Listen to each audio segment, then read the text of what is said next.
If you've been active on Twitter recently, you've probably seen someone playing like this, whether that be Riley, myself, or one of the other handful of people with similar styles. To be blunt, this is not a drama video or anything like that, and I'm not going to talk much about these clips themselves. Instead, I want to show you how people get clips like this, since there's obviously a pretty massive difference in playstyle between someone like Riley and someone like Shroud. There are some examples of Shroud hitting similar clips, flicking to people off screen and whatnot, but they are uncommon. In normal gameplay, when playing to win, the situations you need to get into to hit a clip like this are incredibly rare, and that's not even considering if it makes sense or not. Often it's better to play around cover or pull out some C4 for example to try and secure all of the kills. But that's not why these players play the game. Their goal is specifically to hit the coolest looking clips they can just because they enjoy it. Telling them their playstyle is suboptimal for winning is like asking a skateboarder if they realize they aren't getting from place to place as efficiently as they could be. They know. That said though, hitting clips like this isn't just about playing with your brain off. There is obviously a lot of aim skill involved, but it might surprise you to learn that it requires a fair bit of game sense and map knowledge too. It's just applied in different ways.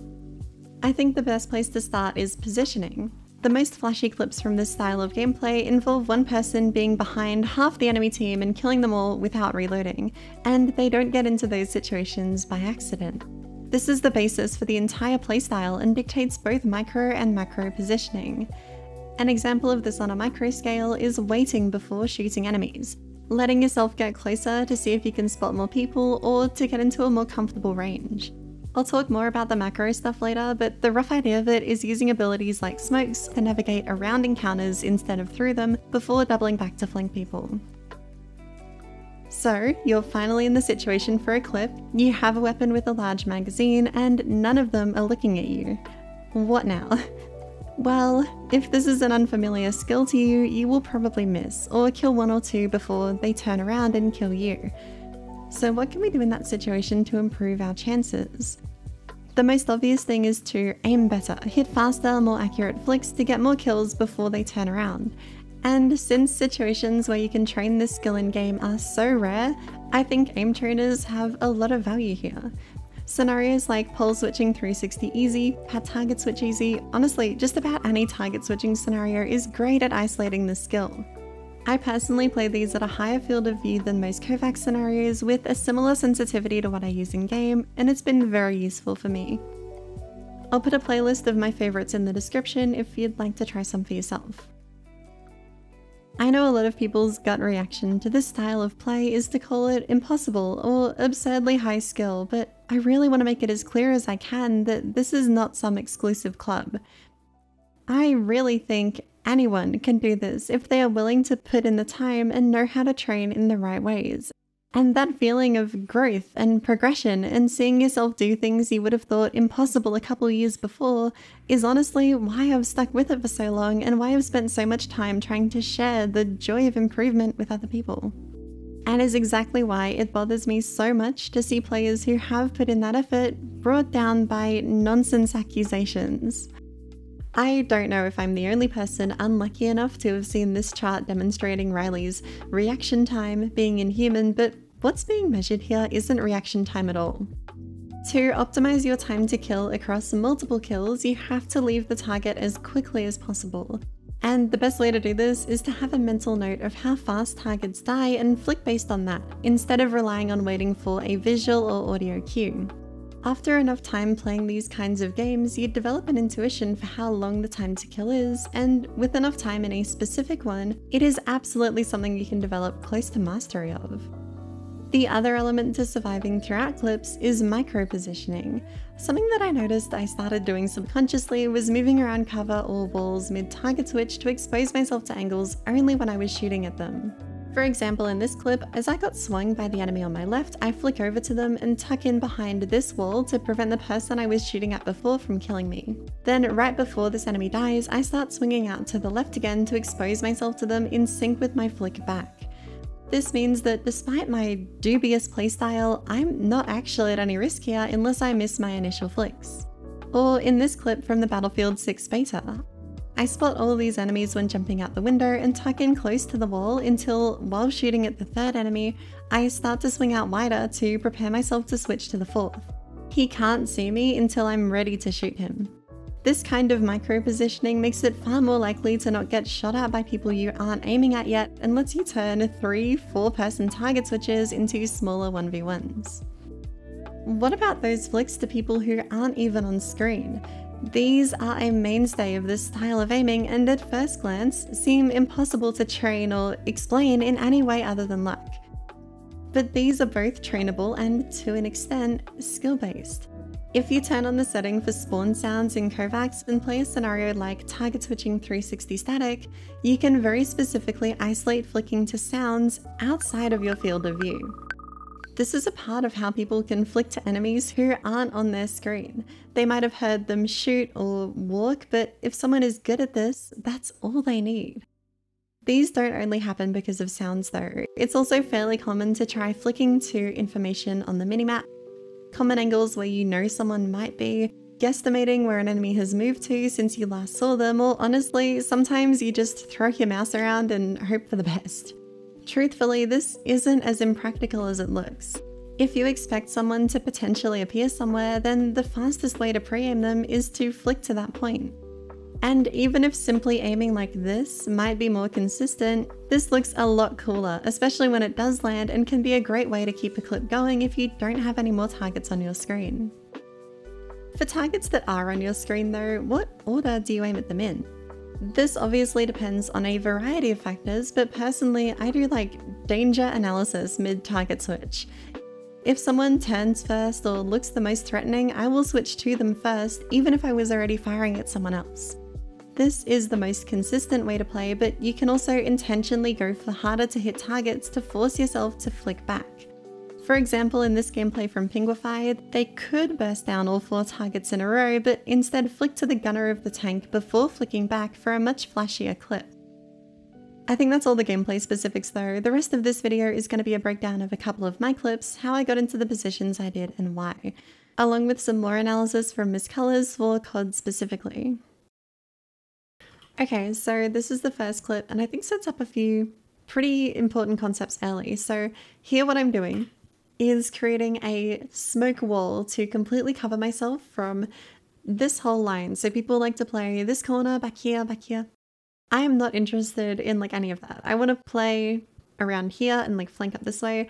So I smoke it off and completely block that sight line. And you're going to want to do this as well. You're going to want to just, you know, remove the potential angles you can be shot from when trying to get behind people and flank them. In COD, you have to be a bit more intelligent about like your positioning and how you manage like, angles, but in Battlefield, you can just kind of smoke everything. So yeah, that's what I like to do in this game. And I spot this person. I'm looking for more people here. That's why I haven't shot him yet. I usually check like this and back here. Maybe if there was someone there, I could like go for an off screen to them, but no one shows up unfortunately. So I just kill him. And now I'm thinking, okay, I know there's people clustered around there. I can hopefully wrap around and try to flank those people instead in the big corridor. So I check out to the left, see no one, check right, and I do spot this guy and I kill him first because I don't think I can set him up. He's too active. And then I spot this person here and they are doing nothing. They're sitting holding the smoke push, I guess, and you know, basically completely AFK. So I'm like, okay, I'll see if I can find anyone and hopefully maybe like flick to them off screen. And I do find these 2 individuals. No idea what they're doing.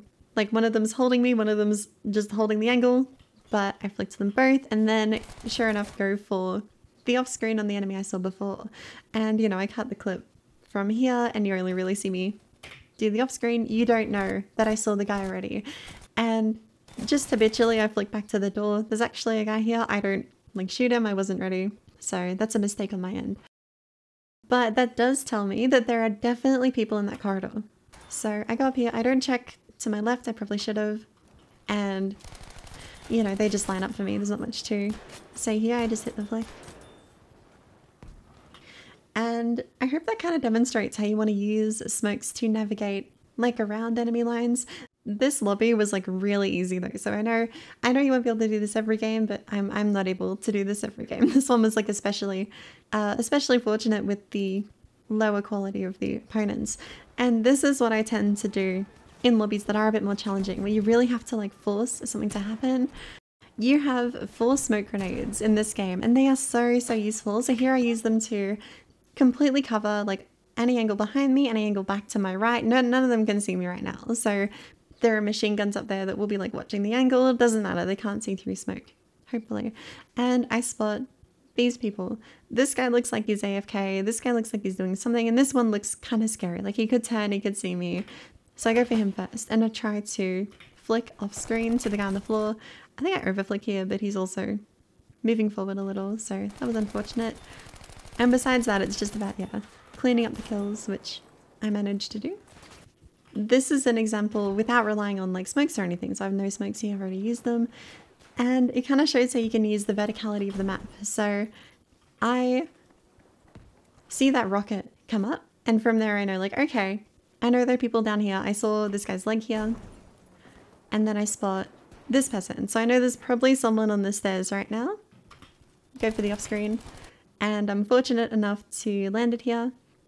And then after that, I know there's probably one coming behind me, so I just gamble flick that one. It's a total guess. I have no like angle knowledge there, and there happens to be someone nearish to my crosshair. So then I do it again. There was a grenade thrown up from the staircase, so I jump down, try to flank around, and I see the guy on the left here, see this guy here, go for the flick, and once again I go for the gamble, but there's no one there that time. So that was how you can kind of navigate using verticality of the maps, jumping out windows. I do that a fair bit for a lot of my clips in these games. And in this one, I actually die like basically immediately here. And you know, I'm killed by the people in the room, but I did see that there were a lot of people in that room, right? So when I do die and I respawn, I actually get a pretty good opportunity to flank them. So the enemy has just thrown like a smoke for me, they've smoked off this whole area, and I can just jump through the window and kill all the people who I saw here before. And I 180 to the window there just in case anyone like followed me. I couldn't see anyone else in the room, and it seemed the most likely angle, so yeah, nothing really came of that, but I think it's still a good example of like how you can use information from previous lives to, you know, maneuver around people and flank them and stuff like that. Something that I wanted to talk about with this for target switching is like reading the minimap and knowing the spawns in the game, at least for COD anyway. With this clip here, like I'm gonna come around this corner. If you look at the minimap, all my teammates are here, right? So I know like they're in front of me, obviously. The thing is, I know that there's always people on this house, right? Always. And then the spawn is here, just behind this rock. So how I do my off screens is I come through here. First, I come in the corner. Obviously, I check that because usually there's a sniper there. There wasn't, so I know that they're probably on this house. So I flick to the house. And then, yeah, a bunch of people. But then after I killed this guy, I look at the minimap, like just after I've killed this guy, or just when I'm about to kill this guy. And I see that they are spawning there. My teammates are still all behind me, so there's no way they can spawn behind me. And this is how I do most of my off screens. So it wasn't like the most perfect off screen, but I know like the general location of where they're gonna be. And I think a lot of people don't realize that's how you kind of do off screens, or you just like completely go for them like out of luck. But yeah. And then I died here, but my next plan would have been to get up on that roof, kill this guy, and then get up on that roof, and I would have flicked to that guy. And then with where my teammates are, with me being up on this roof, they would start spawning here where I am standing right now. So I mean, that's just kind of like how you do it. It's not like, you know, a lot of people say cheats, but it's just kind of like game sense and game knowledge.